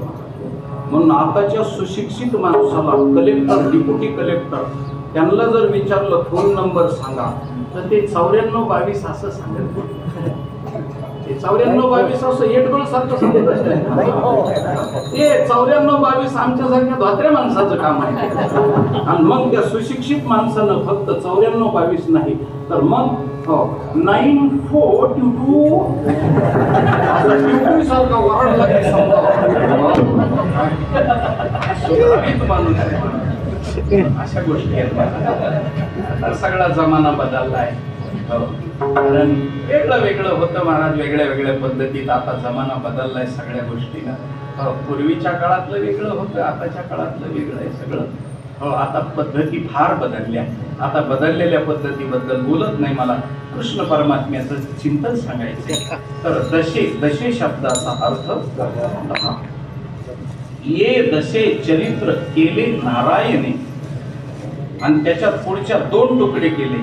रांगता, कॉमा टाकायचा, इथं कॉमा टाकायचा. रांगता आणि बोधने राखिता, हे 2 तुकडे केले. पूर्णविराम दिला. मग 10तले 2 तुकडे केले. रांगता 5 वर्ष आणि बोधने राखिता 5 वर्ष. आता गायी राखताना 5 वर्षे देवाने जे चरित्र केलं ते गवळणीच्या घरी नाही केलं. आणि रांगताना जे चरित्र केलं ते गवळणीच्या घरी केलं. आता माझा या महाराष्ट्राला प्रश्न आहे, रांगत असलेल्या लेकरानं गवळणीच्या बरोबर गळ्यात मिठी मारल्यानंतर एखादा गधडा जर म्हणत असेल की कृष्णाचं त्या गवळणीचं लफडं आहे तर त्याच्या तोंडात किडे का पडू नये असा माझा सवाल नाही. अरे चरित्र कधी केलं? हो, रांगत रंगनी चोरीत लोणी धावनी धरती गवळणी. हो, रांगत असताना चरित्र केलं. आणि रांगणार लेकरू म्हणजे काय? 80 वर्षाचं मधार. 5 वर्षाचे माझे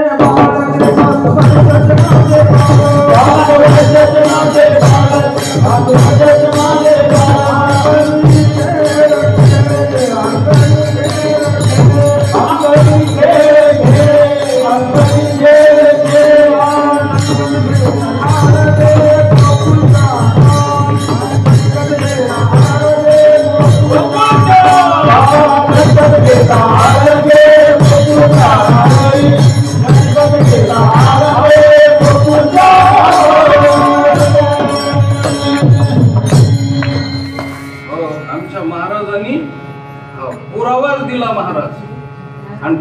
कोर्टामध्ये जर उभं राहायचं असेल तर आय विटनेस लागतं, आय विटनेस.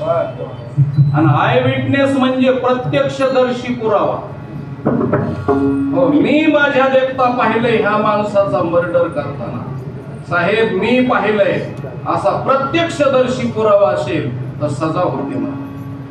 तसं कृष्ण किती वर्षाचे होते गवळणीमध्ये खेळत असताना याचा प्रत्यक्ष पुरावा साधू संतांनी दिला.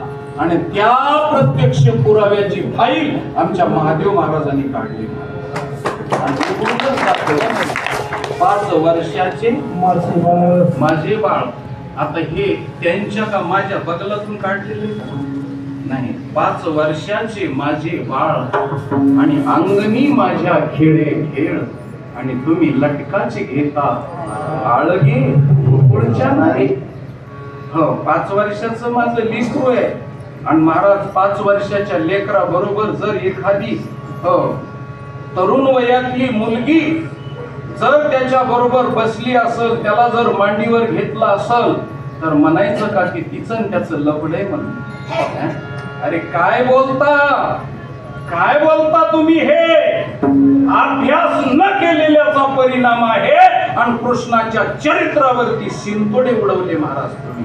म्हणून पुण्य करण्याच्या ऐवजी पाप केलं. पाप.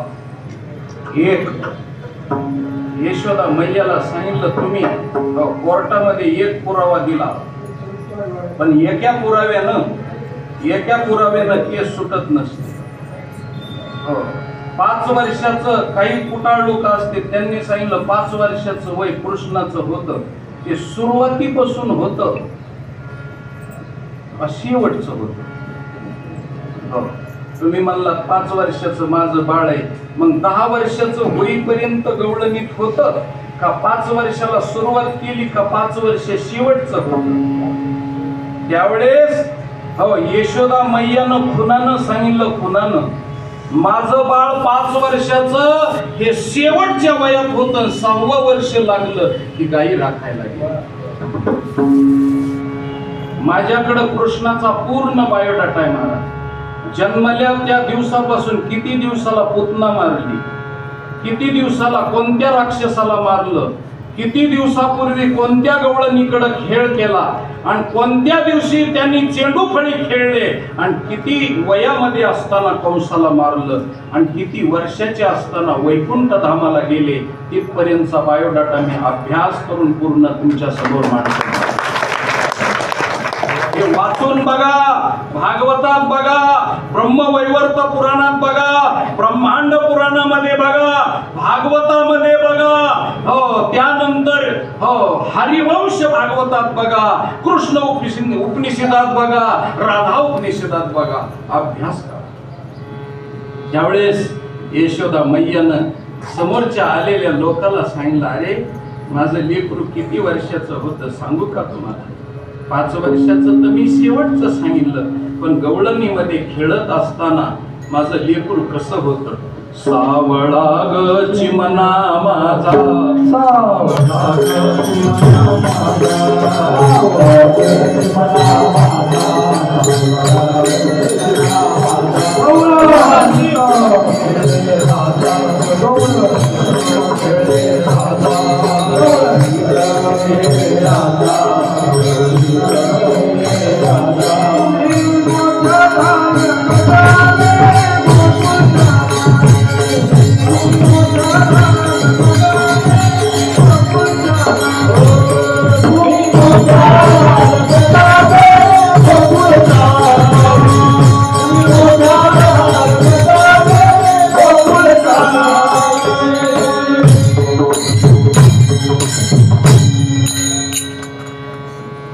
काही गोष्टी खुनानं सांगावं लागतात.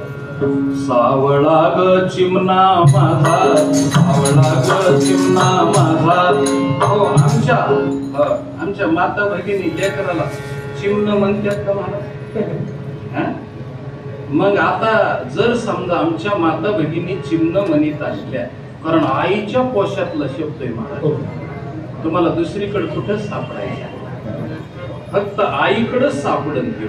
ते बी आई होण्याच्या अगोदर बी नाही सापडायचं. आई झाल्यानंतर आता चिमण जे म्हणते तिच्या लेकराला,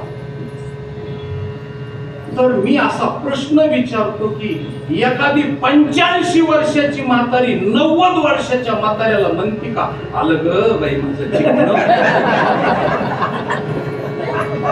म्हणते का तशी? अहो महाराज, आता 90 वर्षाचं चिमण कशाचं? गिराड झालेलं असतं आणि घुबड झालेलं असतं ते आता गिदाड झालं. आणि ते मी गिदाड म्हणत असताना, घुबड म्हणत असताना तसं नाही म्हणायचं. मग गिदाड तू असं म्हणताना गिदाड तोडलं, घुबड तोडलं आणि सारखं तोडलं अशी म्हणते. एका माणसाला खूप ठोकलं, पळत तो पोलीस स्टेशन मध्ये गेला. साहेब मला वाचवा म्हणले. काय झालं? म्हणले एका माणसाने खूप मारलं. म्हणले काय नाव आहे त्याचं? म्हणले नाव मला माहित नाही, ओळख बी माहित नाही. बरं म्हणले वर्णन करून सांग त्याचं. अहो म्हणले साहेब वर्णन केलं म्हणून तर ठोकले. म्हणले काय वर्णन केलंस तू? मी त्याला माकड तोंड्या म्हणतो. आता काहीचे तोंड घुबडासारखे, माकडासारखे, पकडासारखे असतेच ना. म्हातारपणाला खोबऱ्याच्या वाटीसारखं तोंड झालेलं, मळणी यंत्राची चाळणी फिरत असलेली. आता ही निदान तोंड नाही, घुबड तोंड नाही, काय म्हणून त्याच्याकरता त्या मोकळ्या मागणी म्हणतात घुबड तोंड. खरं घुबड तोंड त्याच वेळेस झालेलं असतं. त्या घुबडाने आता तोंड दाखवायला नाही पाहिजे. अशी गोष्ट आहे. त्याला जीवाभीत म्हणते, तोंड नाही दाखवावा. आता मरायच्या पाळीला आलेलं त्याला घुबड तोंड. आणि चिमण म्हणजे 5 वर्षाचं नाही, त्याच्या आतलं जे असतं ते काय असतं. आणि चिमण म्हणजे कशाला म्हणते हे बी तुम्हाला समजून सांगतो. चिमण कशाला म्हणते हे बी बारकाव्यानं सांगतो. ज्या वेळेस घरट्यामध्ये त्या पिलाला पंख न फुटलेले असताना ज्यावेळेस चिमणी शेत रानात जाते आणि तिकडून काहीतरी चारा घेऊन येते आणि ती चिमणी यायला लागलेली पाहिली की ते पका हलवित आणि असे तोंड मोठं करत, त्यावेळेस महाराज ते चिमण इतकं लहान असतं ते चिमण असतं. म्हणजे पंखही ज्याला नाही फुटलेले, आता ज्याला चालता बी येत नाही, उठण्याचा प्रयत्न करतोय, त्यावेळेस त्या आईचं ते चिमण असतं. आणि ते खायला बी मागत नाही, त्याला भरवीत राहते ती. आणि त्याच्या भुकेची काळजी तिला असते. आणि ज्यावेळेस ती भरवीत असते त्यावेळेस ते चिमण असतं. आणि आईने घास असा उचलला आणि तोंडाकडे न्याला की त्या असं तोंड करतं. ज्यावेळेस तोंड मोठं करतं त्यावेळेस चिमण असतं. आणि याच्याही पुढं माझ्या माता भगिनींना मी अभ्यासपूर्ण बोलतो. आणि त्यांनी बी जरी लक्ष दिलं नसलं तरी मी सांगतो, ज्यावेळेस आई मांडीवर लेकराला पाजण्याकरता घेते आणि पदराखाली झाकून घेते, त्यावेळेस पाजायला तिनं प्रारंभ करायच्या अगोदर लेकरू तोंड मोठं करतं. आणि ज्यावेळेस ते पितं लेकरू आहे आणि ज्यावेळेस तोंड मोठं करतं त्यावेळेस ते चिमण आहे. आणि असं माझं कृष्ण चिमण आहे. चिमण आणि माझा चिमणा कृष्ण गवळणीमध्ये खेळतोय माझा राजा. आणि तुम्ही गोकुळच्या गवळणी त्याच्यावरती आळ घेता. तुम्ही ढालगज आहात, ढालगज. एवढी जबरदस्त शिवी दिली महाराज यशोदेनं. ढालगज शब्दाचा अर्थ काय आहे मी कीर्तनात सांगू नये, पण तरी सुद्धा कळण्याकरता सांगतो. पतिराजाला एका ठिकाणी झोपून रात्रभर चक्कर मारून येणारी असते, तिला ढालगज म्हणतात महाराज. आणि अशा कृष्णावरती आळ घेणारे जे लोक असतील ते नीच पातळीचे येतात आणि ते ढालगज आहेत महाराज, ढालगज. म्हणून लेकी बोले सुने लागे. म्हणून गवळणीला शिवी दिली यशोदामाईनी, ती शिवी गवळणीला दिली नाही. कृष्णाच्या चरित्रावर जे शिंतोडे उडविते त्यांना दिली. म्हणून ढालगज आहे ढालगज. आणि यशोदेने काय कमी शिवे दिल्या का मला? कमी शिवे दिल्या का? हो, काही ठिकाणी ढालगज म्हणली, काही ठिकाणी 12 घरच्या 12 म्हणली. काय 12 घरच्या 12 ही चांगली शिवे आहे का महाराज? आणि कीर्तनामध्ये त्याचा उलगडा करून सांगण्याची गरज आहे का महाराज? आणि कीर्तनातून तुम्हाला सांगण्याची काय गरज आहे? तुम्हाला काय पहिल्या शिव्या कमी पाठ आहेत का काय? तुम्हाला शिकवतो रोज पाठांतर आहे महाराज, इतकं पाठांतर आहे. एका माणसाचं हो सकाळी 9 वाजता भांडण सुरू झालं.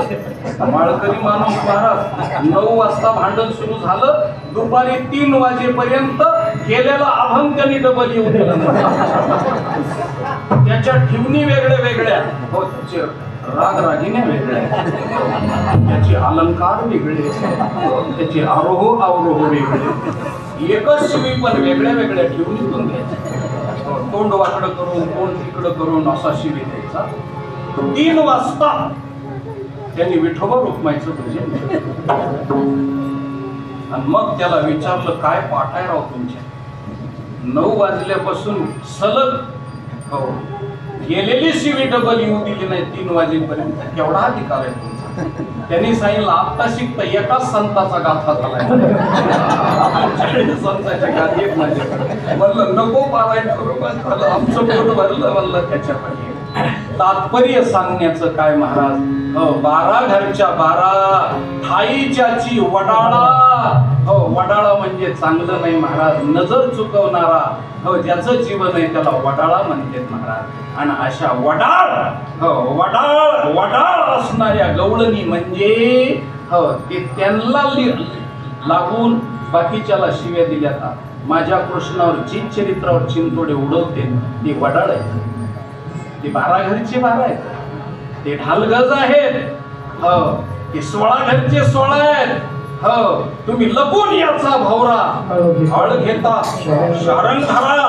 तुम्ही 12 घरच्या 12. हो यशोदेनं शिव्या दिल्या. जरा या शिव्याला तरी पाहून जपून वागा.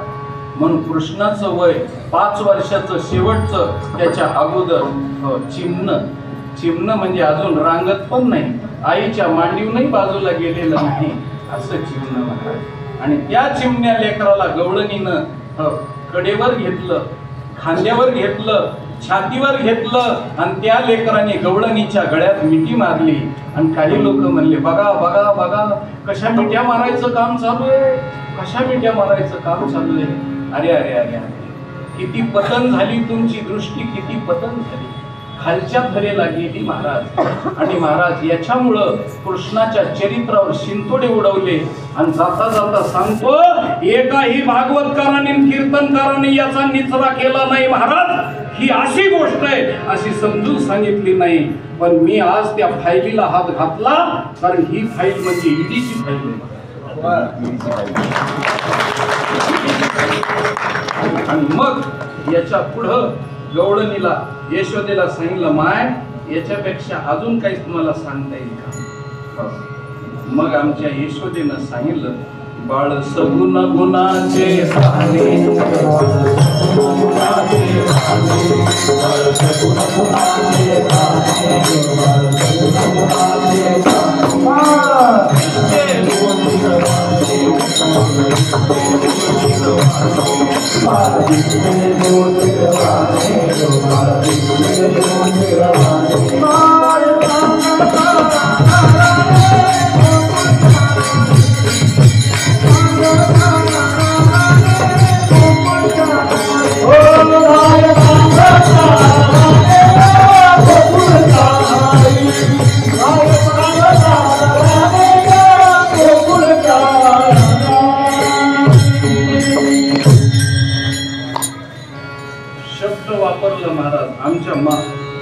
माता भगिनीच्या जीवनातले शब्द इतके येतात तुम्हाला कोणत्याच कोशात सापडायचे, कोणत्याच कोशात. हो आता माझा वाघ काही काही म्हणतात आला बाई माझा वाघ. ते असं पाय काढी मुलीन पोट नरसुमाची वाडी असते.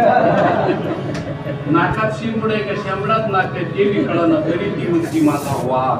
एखादा पंचा हानील महाराज, जरा जपून राहा, बिबट्या आहे बिबट्या, केव्हा गोरकन धरावं नाही सांगताय. म्हणून ती म्हणती माझा वाघ, हो माझं बछड, हो काय काय महाराज, काही काही तो वासरूच म्हणतात. काय म्हणतात माझं वासरू. मला तर खूप आनंद वाटतो तिने लेकराला वासरू म्हणल्यावर, कारण ती वासरू झाल्यावर ही काय झाली ना, हे वासरू म्हणल्यावर ही काय झाली. मला चांगलं वाटलं, कारण ती बिचारी गरीब गाय आहे म्हणून तिला गायीची उपमा दिली, पण मला त्याच्या बापाचं वाईट वाटलं.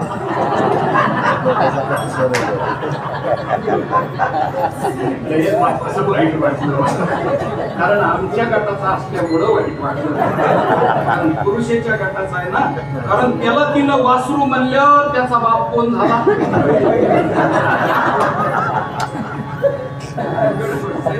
आमच्या माता भगिनी वासरू म्हणतात, माझं बछड म्हणतात, माझं छकुल म्हणतात, माझा राजा म्हणतात.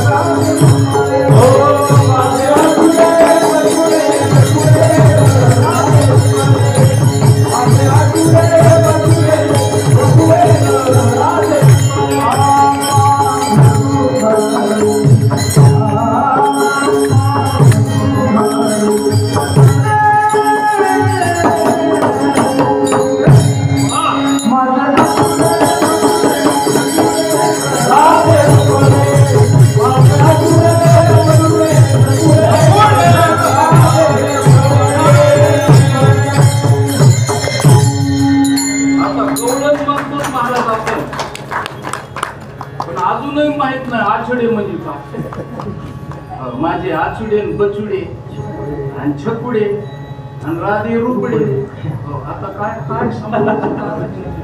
हो आईच्या शब्दकोशातले शब्द आहेत महाराज. हो अशी वर फेकती लेकराला आणि पुन्हा झेलती महाराज. हो आणि किती वयाची आई असली तरी काय सांगा महाराज, एखाद्या आईचे दात पडलेले असू दे, त्या लेकराला जात नाही तर ह्याला बी जात नाही. वर फेकल्यानंतर खाली झेलायचं आणि बोळक्यावर बोळकं ठेवायचं आणि 5च्या मोटरनं पाणी वाढल्यासारखं चर्र चर्र वाजत. आता जुन्या काळात ही मुका घेण्याचं स्वातंत्र्य होतं महाराज, लेकराचा मुका घेण्याचं स्वातंत्र्य होतं, म्हणून बोळक्यावर बोळकं टेकून चालू चालू चालू वाजायचं. हे मुका घ्यायचं आणि पलीकडच्या खोलीत कळायचं की म्हातारी मुका घेतली असं त्याच.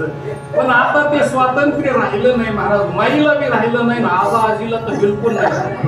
हो सून सांगत असते मामाजी लेकराला हात लावू नका तुम्ही आणि त्याचा मुका घेऊ नका, इन्फेक्शन होईल, तुमच्या तोंडाचा वास येतो.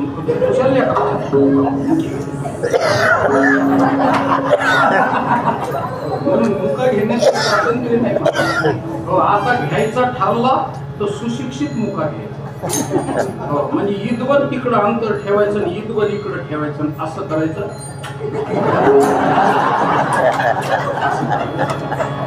आता इतक्या लांबून मुका घेणार नाही, पोटी कुठं भगतसिंग राजगुरू जन्माला अरे ज्या आईनं जन्म दिला तिचा इन्फेक्शन लेकराला होतं म्हणल्यावर ही डॉक्टरची चंद्रावर गेली का काय. अरे तिनं जन्म दिला तिचं कुठं इन्फेक्शन असतं का. आगाव काहीतरी बोलायचं आणि फैकायचं आणि फैकिलेले लोक फैकत येते महाराज, फक्त त्यांना येरवाड्याच्या गोळ्या चालू नाही. अशी गोष्ट आहे महाराज, खरं सांगतो तुम्हाला.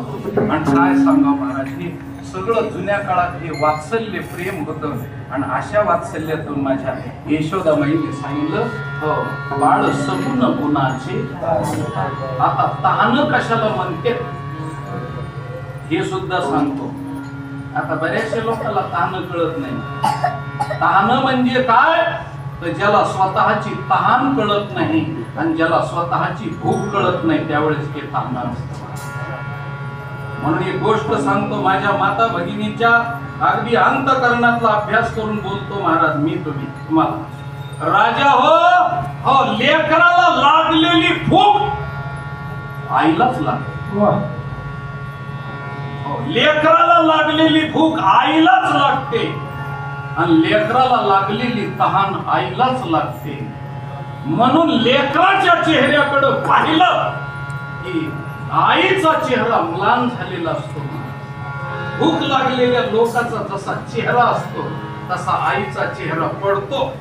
आणि मग ती लेकराकडे पाहिलं की आधाशाप्रमाणे उचलून घेऊन लेकराला पाजित असते. आणि याच्या पुढे जाऊन बोलतो, लेकराला पाजल्यानंतर सगळ्यात जास्त तृप्त लेकरू होत नाही. ढेकर देऊन लेकरू खेळायला लागतं, पण पाजलेल्याच्या आनंदाची उर्मी आईच्या तोंडावर दिसत असते. म्हणून लेकरू भुकेलेलं आहे का हे आईच्या तोंडावर पाहायचं आणि लेकरू तृप्त झालंय का हे आईच्या चेहऱ्यावर पाहायचं. आणि ज्याला फेस रिडिंग कळते आणि ज्यांना समजा म्हणजे चेहरा वाचन कळतं त्यांना कळतं. आईकडे बघितलं की समजायचं की हिच्या लेकराला भूक लागली. आणि जिला हे कळतं तिच्यासाठी बोलतो आणि जी स्वतः पाजते तिच्यासाठी बोलतो. हो, जिनं पाळणा घरात लेकराला म्हणजे पांजरपोळा ठेवलं तिच्यासाठी नाही महाराज. जिनं पांजरपोळा ठेवलं तिच्यासाठी नाही, तिला पाजायचं सुद्धा स्वातंत्र्य, बघायचं सुद्धा स्वातंत्र्य.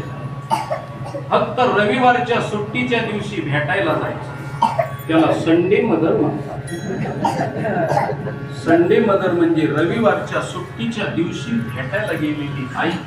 आणि तिनं लांबूनच विचारायचं आमचा विकी कोणता आहे, विकी कोणता आहे. कारण विकी नाव ठेवलेलं म्हणजे ते मोठं झाल्यावर हिला इकल्याचे जोडतात म्हणून त्याचं नाव विकी ठेवलेलं. आमचा विकी कोणता आहे. आणि मग तिने सांगायचं तुमच्याकडं, त्या वॉर्डन बाईने विचारायचं तुमच्याकडं आयडेंटिटी दिलं नाही काय.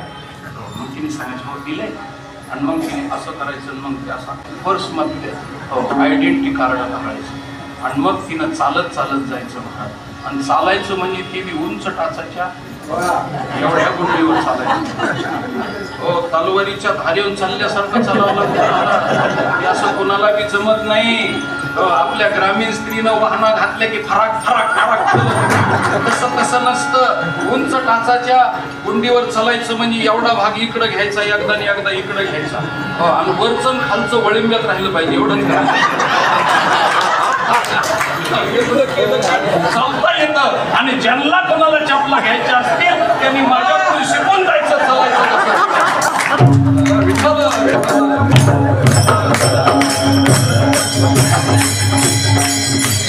तिथं गेल्यावर मी पुन्हा विचारायचं आणि मग त्याला दाखवलं लेकराला, हा छान भावसाहेब, उचलायचं नाही, मुका घ्यायचा नाही, भाजायचं नाही, छान भावसाहेब. आणि मग त्या वॉर्डन बाईला विचारायचं या आठवड्यामध्ये त्यांनी किती वेळा शी केला आणि किती वेळा शू केला. कारण त्या शिशूवरती त्याचं वजन असतं म्हणायचं. त्याला सुशिक्षित म्हणायचं, चंद्रावर गेलेली माणसं असं. मग ती शिशू कारण तितक्या वजनावर, आणि ते बी त्यांना कामं नसते म्हणून त्यांनी किती शी केला तेवढंच ते मोजायचं. आणि सगळ्याची टोटल करायची ना आठवड्याच्या रविवारच्या दिवशी टोटल सांगायचं इतका शी केला आणि इतका शू केला, टोटल मारायची. मग त्याच्या आईनं ठरवायचं छान व्हायचं, छान व्हायचं. यांच्यासाठी ही गोष्ट नाही महाराज. हो, मग बाळ सगुण गुणाचे तहाने. आता पुढं सांगतो, जिला पाहणा असतो तिचा ताहना असतो. आणि पाहणा म्हणजे काय आहे, पाहणा कशाला म्हणतात हे पाहायचं असेल तर रायगडावरती जायचं आणि हिरकणीच्या बुरुजाकडे पाहायचं. हिरकणीच्या बुरुजाकडे पाहिलं की पाहणा कशाला म्हणते, लेकराला पाजण्यासाठी 200 मीटरवरून उडी टाकणारी आई पाहायची आणि मग तिच्या पाहण्याकडे पाहायचं. एवढी गोष्ट आहे. आणि त्याच्यानंतर पाहणा पाहायचा असेल तर कृष्ण परमात्म्याच्या देवकीकडे जायचं बघा. देवकीचा पाहणा कसा होता तुम्हाला एका वाक्यात सांगून जातो मी. सगुण गुणाचे ताहने आणि पाहणे याच्यासाठी सांगतो. हो, देवकीच्या पोटी कृष्ण जन्माला आल्याच्या नंतर कृष्णानं सांगितलं मला गोकुळात निघून घाला. त्यावेळेस महाराज वसुदेवानं त्या देवकीच्या ह्याच्यावरलं मांडीवरलं लेकरू कृष्ण वडला असा. त्यावेळेस देवकी म्हणली नका ना वडू, मला मुखे घेऊ द्या ना. मुखे घेत होती देवकी का तर 6 लेकरं मेले होते आणि 7वं लेकरू पोटात दुःख झालेलं होतं. 8व्यांदा झालं त्याचीच मुखे घेण्याची वेळ आली आणि 6 लेकरं मेलेल्या आईचा पाहणा विचार करा. 6 लेकरं मेलेल्या आईचं प्रेम म्हणून ती मुखे घेत होती आणि कृष्णाला वसुदेव वडीत होते. देवकी अगं तू जर जास्त मोह धारण केलास तर पाठीमागचे 6 मेले तसं हे बी मर. एवढं तरी वाचू दे, सोड तुझा मोह. पण नाही, हो मुकेच घेत होती सारखी. सरते शेवटी तिचे हात बाजूला केले आणि कृष्णाला वडून घेतलं आणि टोपलीमध्ये टाकलं महाराज. आणि टोपलीत टाकल्यावर डोक्यावर टोपली घेतल्याच्या नंतर त्या बंदीखान्याला इकडच्या बाजूनं वटा होता, त्या वट्यावर देवकी चढली आणि वट्यावर देवकी चढल्याबरोबर कृष्णाकडं पाहिलं महाराज तिनं. आणि पाहिल्याबरोबर कृष्णानं देवकीकडं पाहिलं आणि देवकीनं कृष्णाकडं पाहिलं. त्यावेळेस ही घटना काय घडली महाराज, माझ्या माता भगिनींची माफी मागून बोलतो. देवकीची दोन्ही ठिकाणी चोळी फाटली आणि चोळी फाटून दुधाच्या धारा कृष्ण परमात्म्याच्या गालावरती गेल्या महाराज, तोंडावरती गेल्या. कृष्णानं जी बाहेर काढली आणि दूध प्राशन केलं आणि सांगितलं ज्याच्यासाठी मी जन्माला आलोय ते आज माझं सार्थक झालं. एवढ्या वीर आईचं मी दूध प्यालो म्हणून भगवान परमात्म्याला आनंद झाला आणि आईकडं पाहिलं कृष्णानं. आणि महाराज कृष्ण हसले. ते 11 वर्षानंतरच कृष्ण भेटले महाराज देवकीला. तोपर्यंत नाही. पाहणा म्हणजे काय असतं, चोळी दोन्ही ठिकाणी फाटून कृष्णाच्या तोंडावरती धारा गेल्या याला पाहणा म्हणतात. आणि असा पाहणा जिला येतो त्या पाहण्यासाठी पिणारं लेकरू तहानं असतं. म्हणून माझ्या यशोदा मैयानं सांगितलं बाळ सगुण गुणाचे तहाने. आणि एवढं माझं लहान लेकरू गवळणीत खेळतय रे राजा हो. आणि माझ्या तहान्या वस्त्रावरती, माझ्या चिमण्या लेकरावरती, माझ्या 5 वर्षाच्या बाळावरती तुम्ही निंदा करून टीका करून त्याच्या चरित्राचे थिंडवडे उडवता. लाज शरम कशी तुम्हाला वाटत नाही? माझा कृष्ण किती पवित्र आहे. म्हणून माझ्या जगद्गुरु तुकोबरायनं पावित्र्य सांगताना सांगितलं अवघ्या अंगे सर्वोत्तम आणि भोगी काम भोगिता. म्हणून माझ्या कृष्णाचं जीवन पवित्र आहे. म्हणून कृष्णाच्या जीवनावरती सिंतोडे उडवू नका बाबा हो. कृष्णा एवढा देव पवित्र जगाच्या पाठीवर कुठेच नाही. म्हणून त्या कृष्णाला साथ घाला.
झालेली सेवा श्री गुरुजींच्या ज्ञानेश्वर महाराजांच्या तुमच्यासारख्या सोन्यासारख्या श्रोतृवर्गांच्या अधिकार संपन्न टाळकरी वृंदांच्या सर्व उपस्थित देणगीदाराच्या आणि या परिसरातील सर्व तरुण मंडळाच्या पायावरती ही सेवा समर्पित करून तरुण मंडळानं यावर्षी कार्यक्रमाचा उठाव केला आणि या कार्यक्रमाला शोभा आणली म्हणून त्या तरुण मंडळाला उदंड आयुष्य मिळावं आणि मी माझ्या कीर्तनाचं पुण्य त्यांना देतो.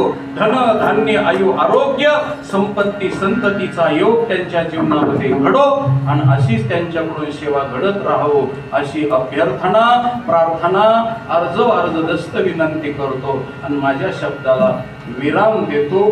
चाल म्हणाय और तुका